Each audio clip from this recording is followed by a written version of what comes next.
Wala akong gusto. Guys, magluto kami ng biko. Guys, magluto ng biko. Ito yung ano namin. Malaya pang kitchen namin. Pupunta pa kami sa malayong lugar. Ibang kabiasnan. Oo. Kaya libay. Ike. Bye. Kike, bye. Sikuran. Humid ba? Humid. Ito, may dala kami kaldero. Kaldero. Tapos ayan. Yan, biko nakasaing na yan. Nakasaing na biko. Tapos ito yung Number 1. aming mamaya doon na lang sa kitchen. Pakita namin sa inyo. Magluluto na kami ng biko. Ito yung aming kitchen, oh. Makikita nyo. Centralized yung aming kitchen, oh. Ayan, paikot. Napakalawak, oh. Yan. Napakadami. Merong pang India, merong pang Bengali, merong pang Pilipini, merong pang Pakistan. Yan, merong nag-iisang Pakistan nagluluto. Ayun, oh. Yan. Tapos dito kami. Yan, centralized yung aming yung aming gasol. Lahat yan, naka-connected yan lahat.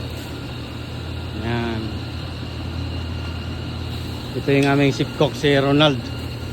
Magluluto kami ng biko dahil birthday niya ngayon. Birthday mo ngayon, oh. Birthday. Pang ilang taon ka na ngayon? Pang ilang taon?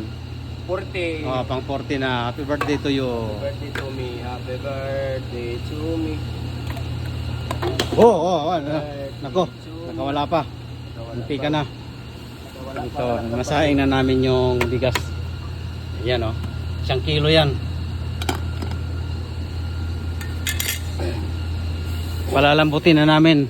Ito yung aming ginagawang gata na dilata lang kasi alam mo naman pag nasa syudad walang gata na galing mismo ng niyog. Ito dilata lang na gata, pero okay yan, 2 piraso Dilata lang yan.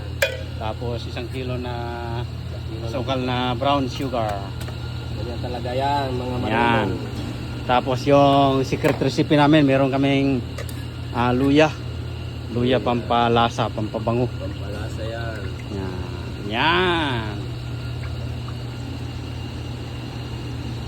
Subscribe and share na lang kung nagustuhan mo. Ito na ang final ng biko namin. Ayan. Sakto lang, oh. Di ba? Ang ganda, ang sarap. Ayan. Ganyan lang ang pagluto ng biko. Yan, ito ng aming chef cook ng biko. Si Ronald. Sakto lang, no? Sakto lang yan, tama lang yan.